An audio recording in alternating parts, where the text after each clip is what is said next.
Y mientras tanto, en México, la presidenta Claudia Sheinbaum ha presentado un nuevo informe sobre cuánto aportan los mexicanos a la economía de los Estados Unidos. Durante su conferencia de prensa matutina, Sheinbaum ha destacado que el 80% de los ingresos de los mexicanos que hacen vida en Estados Unidos se queda en consumo, ahorro e impuestos. Para ella, los migrantes dentro de la Unión Americana no quitan empleos, sino que fortalecen al país. Tengo el dato de una de ellas, fueron 5 mexicanos y ya están en contacto con el consulado y las familias. La necesidad de la economía de Estados Unidos de que haya trabajadores y trabajadoras que ayuden a desarrollar su economía. Fíjense, son nada más, a ver, pone el número otra vez, de los 38 millones que se estiman, hay quien habla de 40 millones, son 4 millones que no tienen documentos, pero la mayoría de ellos ya llevan muchísimos años en los Estados Unidos y contribuye. Se estima que 20% del ingreso de las y los mexicanos es enviado en remesas. Veamos las cifras, o veamos en cifra lo que decía la presidenta Sheinbaum sobre la contribución de los mexicanos en los Estados Unidos. 38 millones de mexicanos se encuentran en la Unión Americana. 4 millones, decía la presidenta, de estos 38 son los indocumentados.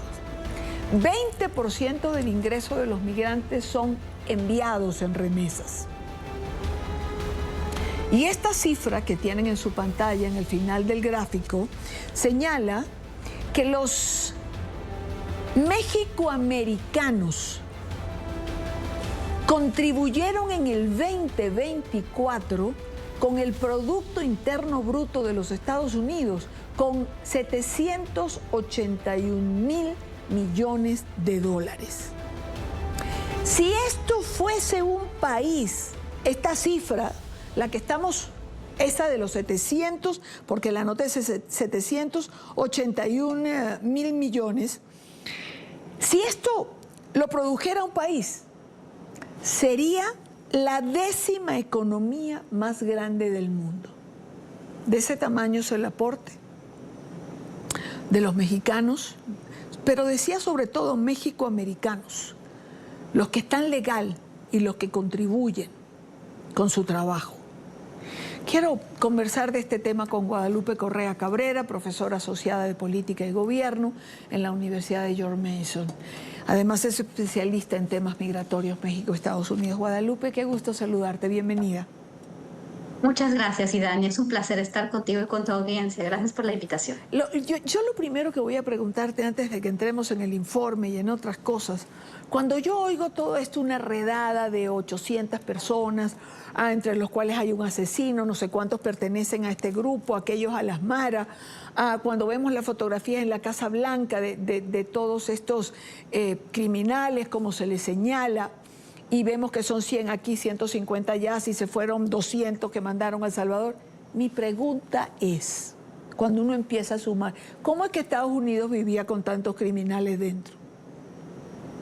Pues no lo sé, yo no entiendo tampoco porque pues parece ser que la narrativa se ha enfocado en tratar de hacer ver cualquier migrante indocumentado como un miembro del Tren de Aragua, de la Mara Salvatrucha o de un cartel mexicano de la droga, cuando en realidad los números nos muestran, los que mencionaste, el gran aporte de los inmigrantes de todas las nacionalidades, bueno, principalmente mexicanos, por el tema de la cercanía a los Estados Unidos. Creo que es una narrativa facciosa, una narrativa llena de desinformación, de prejuicio y que va a tener muchas consecuencias para la misma economía estadounidense, porque esta redada, la promesa que todavía no se ha materializado de deportaciones y detenciones masivas, pues le va a hacer daño más que a nadie a los Estados Unidos. Con los aranceles y la falta de mano de obra no calificada, pues los estadounidenses van a tener que pagar precios mucho más altos por sus productos y para que se reconfigure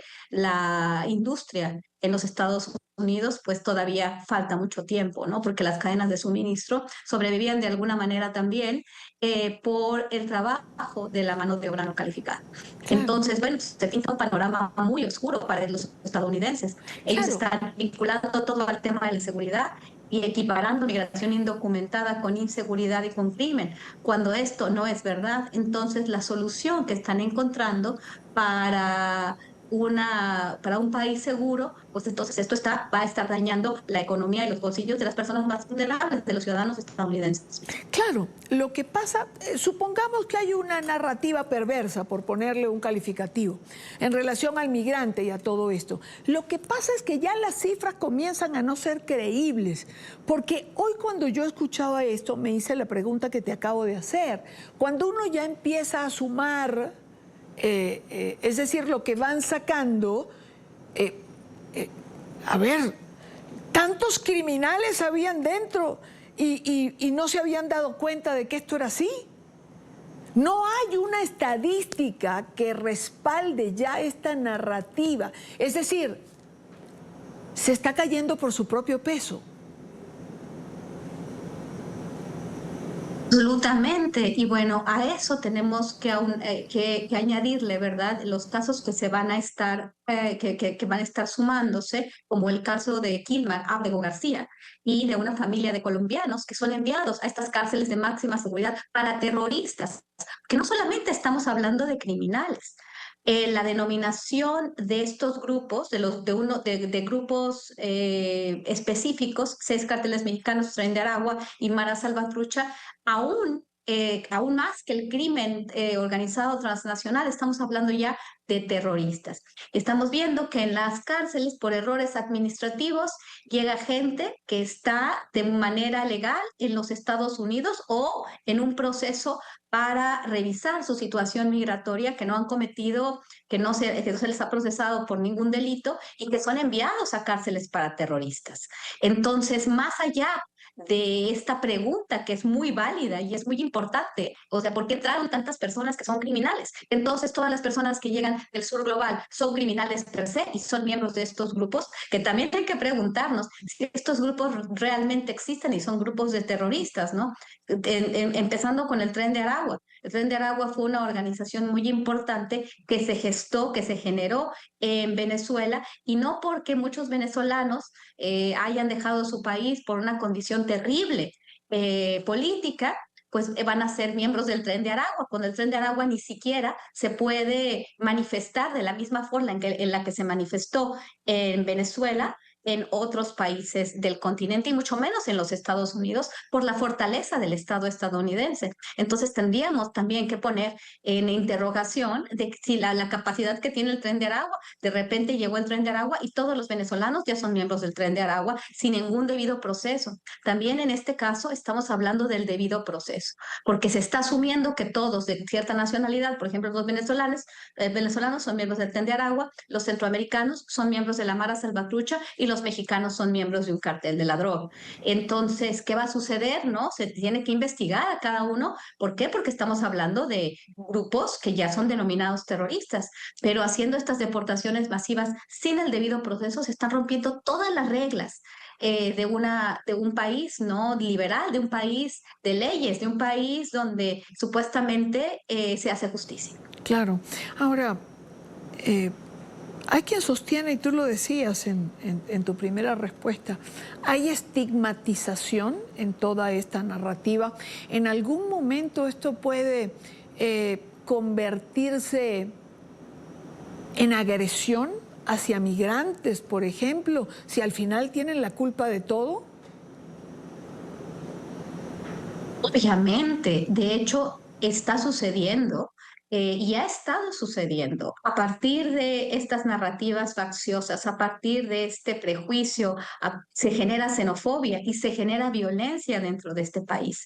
Realmente no es la primera vez ni es una posibilidad, ya ha venido sucediendo.